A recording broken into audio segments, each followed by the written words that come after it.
전라북도 출연기관인 전북문화관광재단의 한 직원이 부정한 방법으로 돈을 빼돌렸다는 의혹이 불거졌습니다. 지난 13일에 실시된 농협조합장 선거에서 일부 농협이 자격이 없는 조합원에게 투표권을 준 것으로 확인돼 공정성 논란이 일고 있습니다.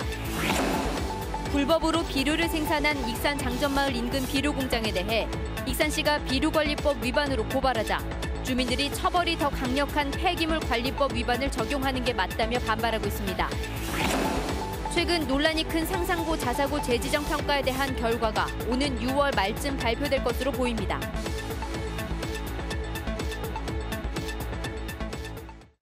여러분 안녕하십니까? JTV 8시 뉴스입니다.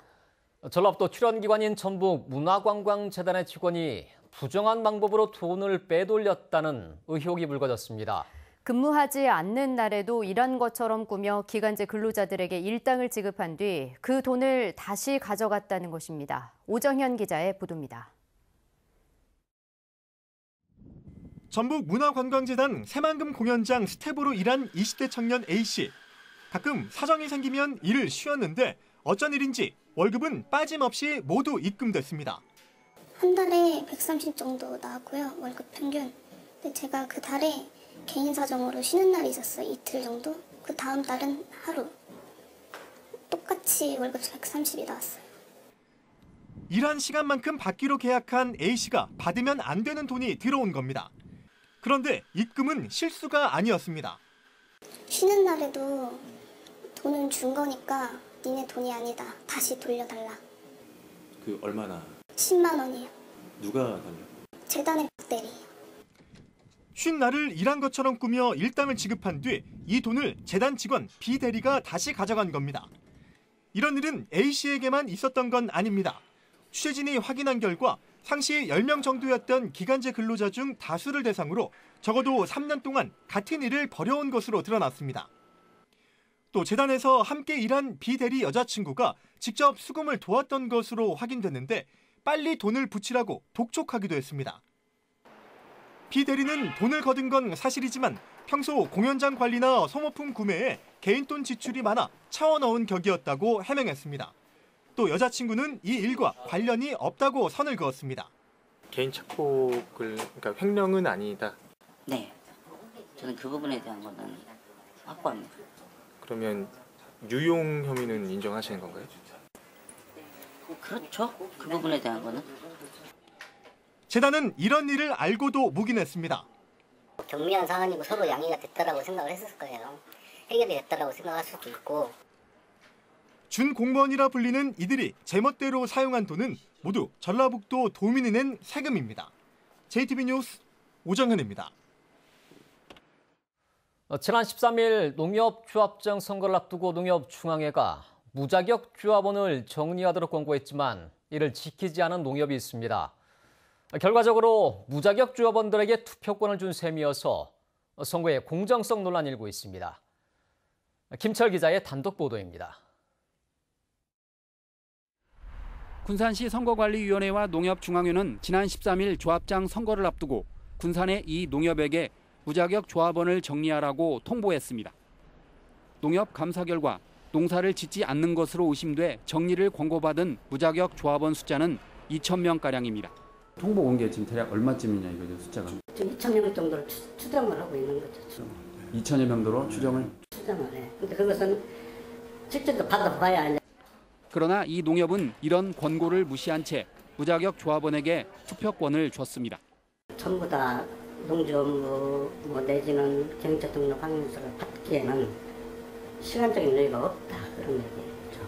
그래서 저희들은 점차 시간을 두고 그런데 9월 말 정도까지는 좀 완료를 하겠다. 무자격 조합원이 투표권을 행사했다면 나중에 무효 소송에 휘말릴 수도 있습니다. 무자격 조합원들에 의해서 그 선거의 당락을 결정될 수 있는 아주 중요한 요소다. 그래서 이제 무자격 조합원들 정리하지 않고 넘어갔을 때 후에 생기는 문제점들이 발생할 소지가 많죠. 선관위와 농협중앙회의 사전 경고에도 무자격 조합원에게 조합장 투표권을 준 사실이 드러나 선거 관리에 구멍이 뚫렸다는 비판이 커지고 있습니다. 농민단체는 무자격 조합원에게 투표권을 준 농협이 더 있을 것으로 의심하면서 선관위와 농협중앙회에 철저한 조사를 촉구했습니다. JTB 뉴스 김철우입니다. 익산시가 장전마을 인근 비료 공장을 폐기물인 연초박을 이용해 허가와 다르게 비료를 생산한 혐의로 경찰에 고발했는데요. 폐기물 관리법 대신 비료관리법을 적용하자 익산시가 여전히 사태의 본질을 파악하지 못하고 있다는 지적을 받고 있습니다. 김진형 기자의 보도입니다. 지난해 7월 환경부 역학조사에서 익산 장전마을과 비료 공장에서 담배를 태울 때 발생하는 1급 발암물질인 TSNAS가 검출됐습니다. 저 굴뚝을 이용해서 담배를 가공을 했습니다. 그러면 태웠으면 주민들은 입에 가득 담배를 물고 담뱃불 붙인 거나 마찬가지 아닙니까? 익산시는 환경부 역학조사가 나온 지 7달 만인 지난달 이 공장을 비료관리법 위반 혐의로 고발했습니다. 폐기물인 담배 찌꺼기를 발효시켜 퇴비를 만들겠다고 허가를 받고 실제로는 열을 가해 유기질 비료를 생산하는 과정에서 발암물질을 발생시켰다는 겁니다. 허용되지 않은 물질을 등록되지 않은 물질로 비료를 제작했다고요. 그걸로 고발한 거예요. 장전마을 민간협의회 주민 측 위원들은 익산시가 여전히 핵심을 파악하지 못하고 있다며 반발하고 있습니다. 사태의 본질은 폐기물인 연초박을 비료 공장이 불법 재활용해 주민 건강에 영향을 준 것이라며 강한 책임을 물을 수 있는 폐기물 관리법 적용이 타당하다는 겁니다. 제대로 재활용을 했는지 아니면 불법적으로 재활용을 해서 주민들에게 건강상 영향을 줬는지를 밝히는 거기 때문에 가장 핵심은 폐기물 처리 문제에 있다고 볼 수가 있습니다. 폐기물 관리법이 적용되면 최대 7년 이하 징역에 처해질 수 있지만 비료관리법은 3년 이하 징역이나 3천만 원 이하 벌금으로 처벌이 가볍습니다. 익산시가 민간협의회 주민 측 위원들의 요구에 후속 조치를 내놓을지 주목됩니다. JTB 뉴스 김진영입니다. 상산고에 대한 자사고 재지정 평가가 시작됐습니다. 서류 평가와 현장 실사를 거쳐 최종 결과는 6월 말쯤 발표됩니다. 조창현 기자입니다. 상산고가 제출한 지난 4년간의 자사고 운영 성과 보고서입니다.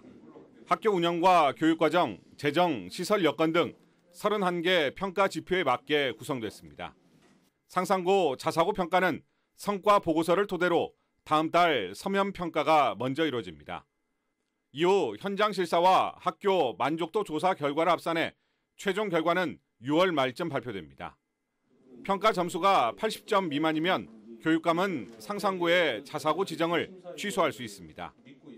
전북교육청은 평가 점수와 지표의 수정 없이 공정한 평가가 이루어질 수 있도록 노력하겠다고 밝혔습니다. 지금까지 일괄되게 계획을 수립을 해서 추진해 왔듯이 앞으로의 평가도 변함없이 그대로 공정성 있게 추진할 예정입니다. 평가위원은 전북교육청이 추천한 7명으로 구성됐습니다. 학부모와 시민단체, 교육, 재정 전문가들로 꾸려졌고 교육청 관계자는 참여하지 않습니다. 위원 명단은 공개되지 않았지만 교육청의 우호적인 인사들로 구성됐을 경우 향후 공정성 논란이 일 것으로 보입니다. 상산고는 자사고 평가가 법령 위반과 형평성에 어긋나는 점이 있지만 최소한의 행정 절차는 이행하겠다는 입장입니다. 공정하게 평가를 하고 또 평가위원들이 저들이 요구한 사항을 충분히 이해를 한다면 저희들은 그걸로서 좋은 결과가 나오리라고 생각합니다.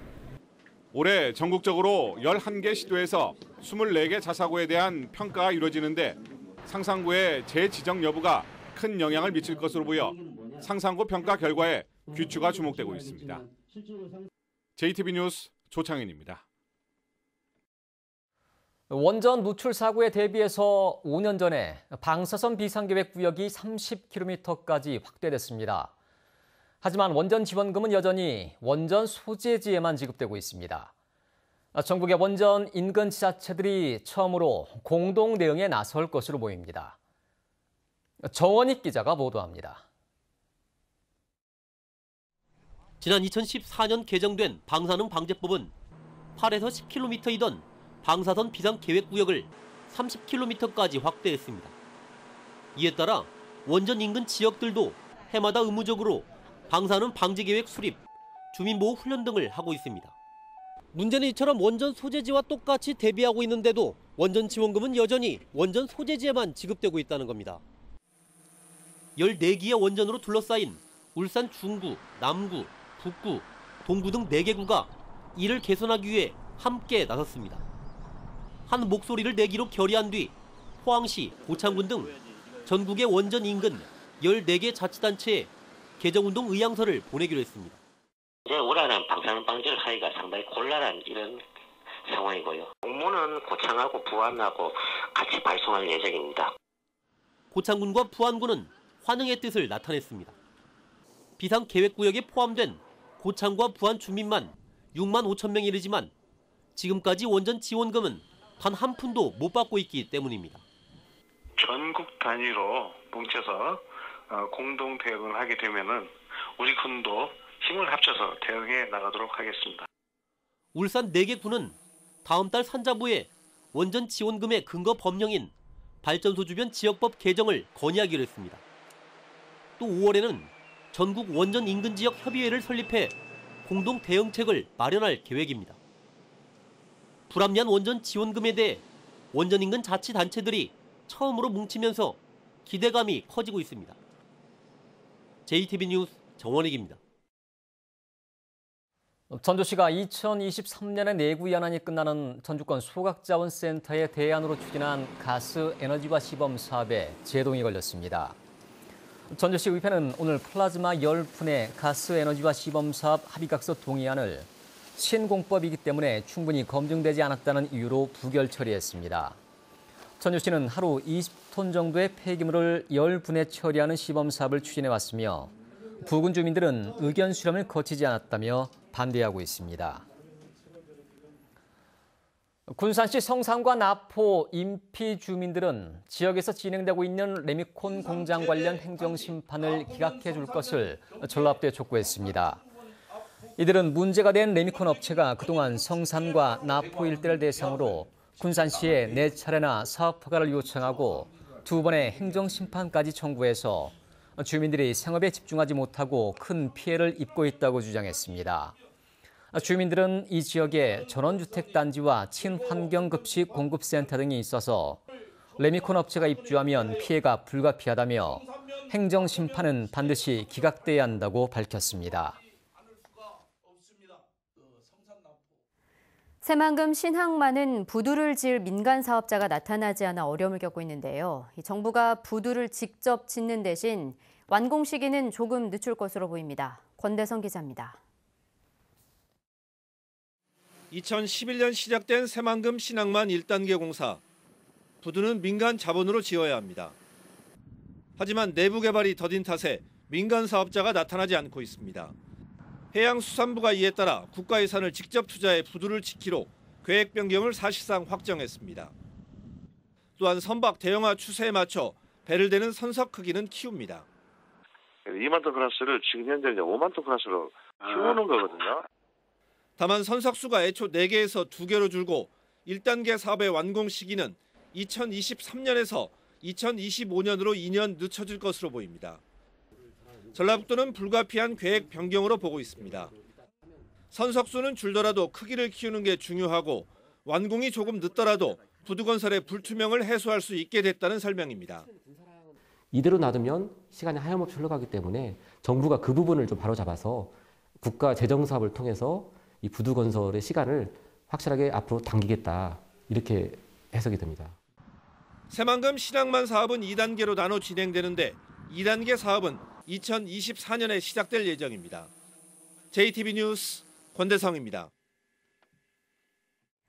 최종호 국토부 장관 후보자가 SRT 전라선 투입 문제를 최우선적으로 해결하겠다고 말했습니다. 국회 정동영 의원은 최종호 국토부 장관 후보자 인사청문회에서 지역 균형 발전의 핵심인 교통이 뚫려야 돈도 물자도 사람도 온다며 장관에 임명될 경우 2016년 국회에서 의결한 SRT의 전라선 투입 문제를 해결해 줄 것을 촉구했습니다. 최종호 국토부 장관 후보자는 이에 대해 코레일과 SRT의 협의시 가능하다고 본다고 말하고 정 의원이 최우선적으로 처리해달라고 거듭 요구하자 그렇게 하겠다고 답변했습니다. 정부가 추진하는 특례시 지정 기준을 확대해야 한다는 목소리가 높아지고 있습니다. 전라북도와 충청북도 국회의원 20여 명은 정부가 특례시 기준으로 삼은 인구 100만 명 이외에도 행정 수요가 100만 명 이상이거나 도청 소재지로 중추도시인 기초자치단체를 추가하는 지방자치법 일부 개정안을 발의했습니다. 법안을 발의한 의원들은 정부가 국토 불균형 발전을 해소하겠다며 특례시 지정을 추진하고 있지만 인구 100만 명 기준만 적용할 경우 인구가 밀집된 수도권에만 혜택이 돌아가 불균형이 더 심화될 것이라고 주장했습니다. 일제강점기 때 일본의 과오를 알린 일본인 스님이 명예의 군산 시민이 됐습니다. 군산시는 일본 운산사 주지로 있는 이치노해 쇼코 스님에게 명예의 군산 시민증을 수여했습니다.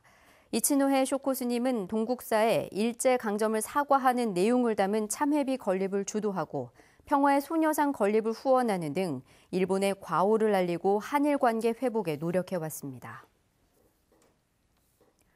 원광대 병원 전북권역 심뇌혈관 질환센터가 권역 심뇌혈 질환센터 사업평가에서 전국 1위로 선정됐습니다.